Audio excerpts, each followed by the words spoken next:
Good day and welcome back to another World of Warcraft video. In this video we're going to talk a little bit about the anniversary celebration, the World of Warcraft 20th anniversary celebration, and basically since we're entering the final 9 or so days, what you should focus on, whether it's too late, etc, etc. So it's going to be a little bit of an interesting video, but obviously this is to give you guys a brief summary of what you should be doing.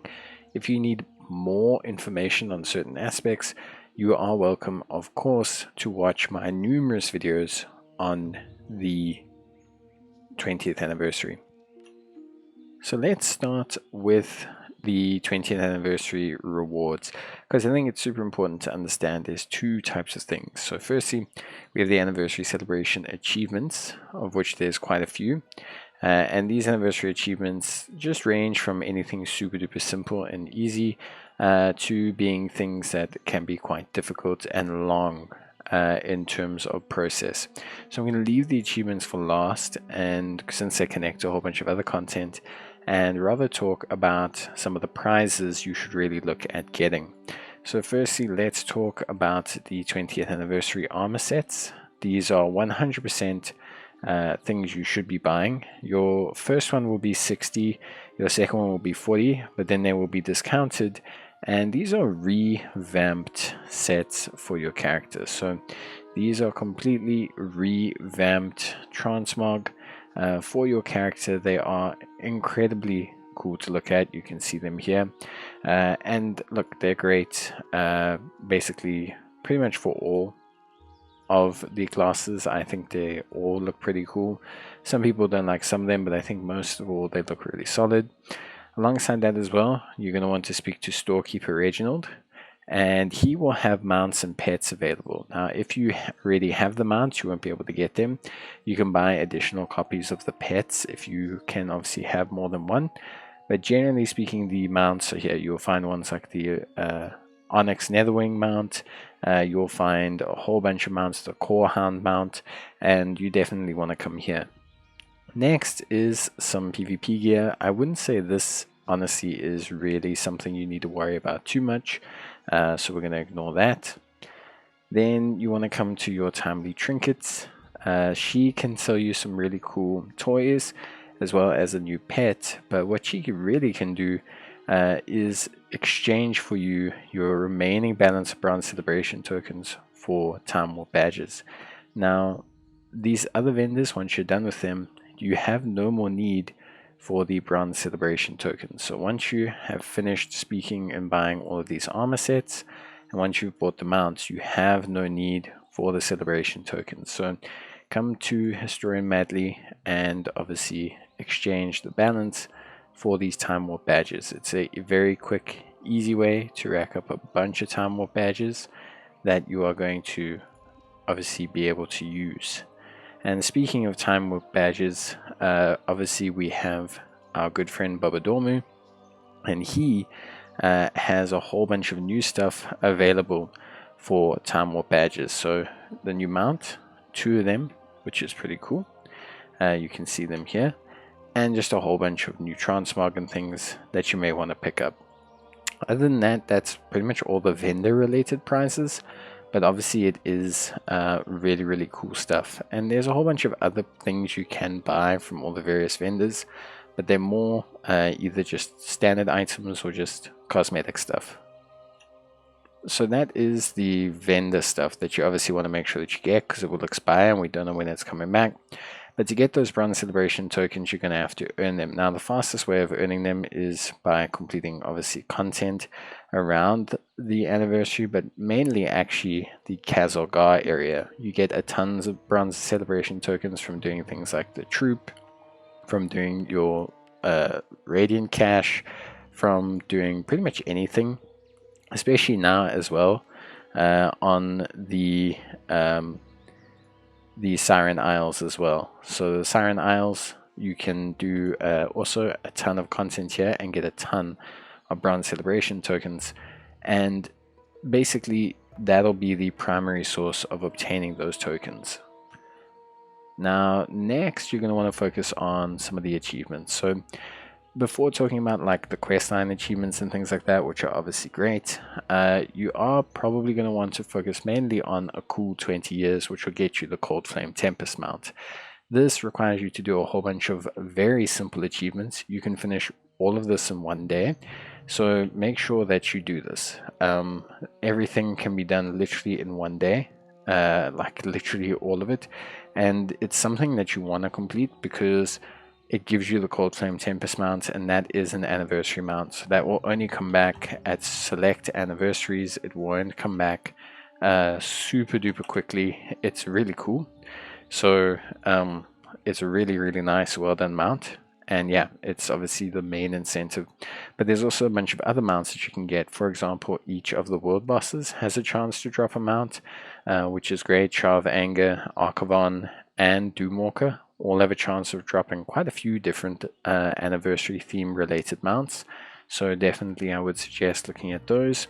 And of course as well, yeah, you can get the Cold Flame Tempest mount, but like just in terms of like other rewards, you obviously have the vendor mounts as well. So now let's talk a little bit about some of the other content. So your mounts are great, transmog's great, all of that is great, but there's a couple other things you can really do. And firstly, let's talk about the main ones, which are going to be the I Save the Party questline, which will reward you some transmog thinking caps, and the hidden guest relations questlines. These are very closely connected together. So these are super duper closely connected together. Basically, they are almost intrinsically linked, and they require you to complete an initial storyline with Alex. I'll leave a link to all this in the top right hand corner for you, and to follow these clues on the boards. Now, I've done videos on all of them. The main incentive for doing them is a ton of bronze celebration tokens, like a ton of them, and of course the transmog. Now, I'm not going to lie to you and say that the transmog is, you know, the coolest transmog in existence. It's okay. I mean, realistically, it's stuff like this. It's not insane, but it's really the aspect of finding the clues and getting a ton of bronze celebration tokens, which I think is super duper important, and really helpful as well. So those two quest lines, they take a long time. You can do the whole thing now all in one go.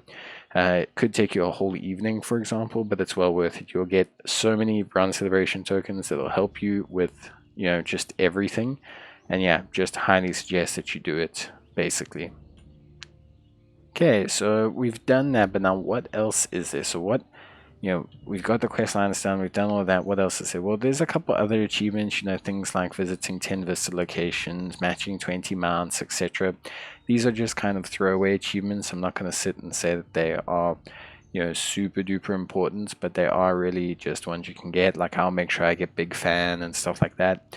But what I would say is probably the major other bits of content you can do. So you can do the Chromy event. So you can do the Codex of Chromy, which is obviously great because it will net you wall-bound gear, which is very hard to come by, and that's great for ults. Alternatively, of course, you can also do the raid. Now, the raid itself, there is an LFR difficulty, and I highly suggest if you can't do Blackrock Deaths on anything other than LFR, do it on LFR. Firstly, for the achievements. So, you know, for the achievements is super important. I'll be doing that. But also just the notion of basically, how can I say, like having really done the raid, because the revamped raid is really a lot of fun. They put a lot of effort into it, and it's something that's, you know, really cool to experience for the first time. So those two bits of content are obviously super duper cool, but that's not the only thing that you can do.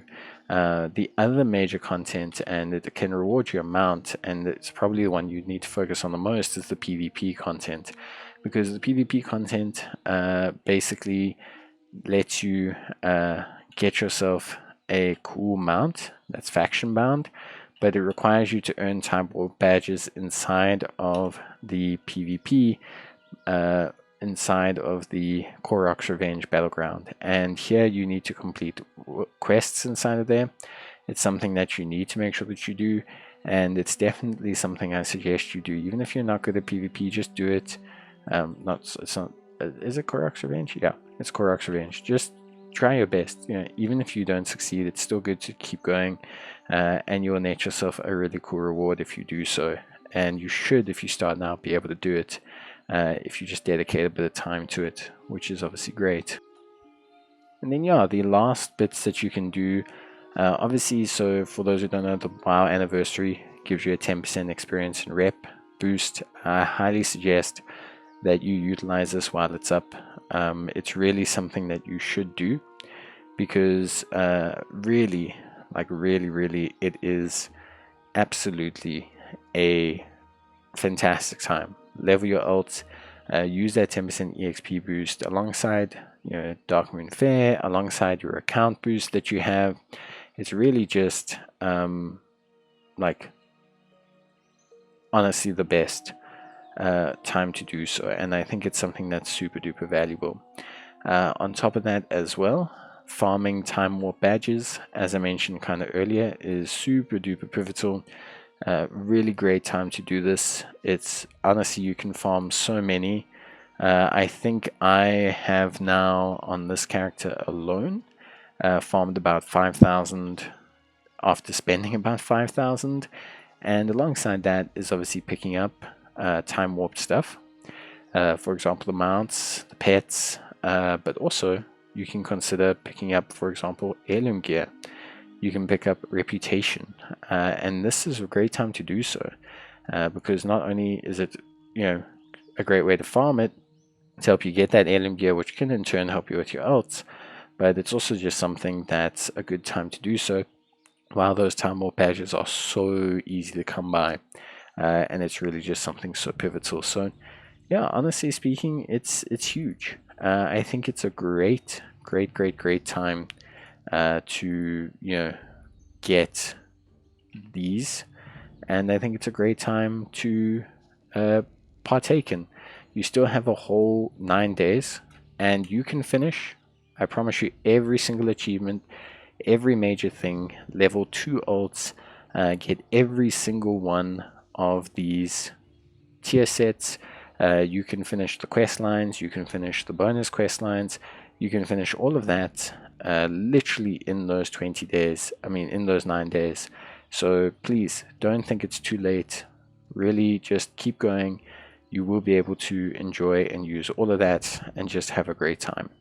And for those who are wondering, the mount, so the special mount, the Rat's Revenge mount, is not tied to the anniversary. So for those people who are doing that whole quest line, it's not tied to the anniversary. You will still have a way to get the detective title later on. It is not currently tied exclusively to the anniversary. It's just an easier way to start it early on, but you can still get that mount later on. So yeah, that's pretty much it from me. I hope you guys enjoyed the video, and bye.